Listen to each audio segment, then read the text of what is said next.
Hi, I'm Mary Birdsong from across the pond. That's right, Mary Birdsong of America's cable television hit, Reno 911.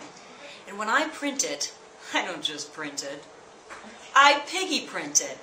Oh, why look! What a happy coincidence. It's my good friend Eleanor who just popped in for a visit. Hi, what's going on?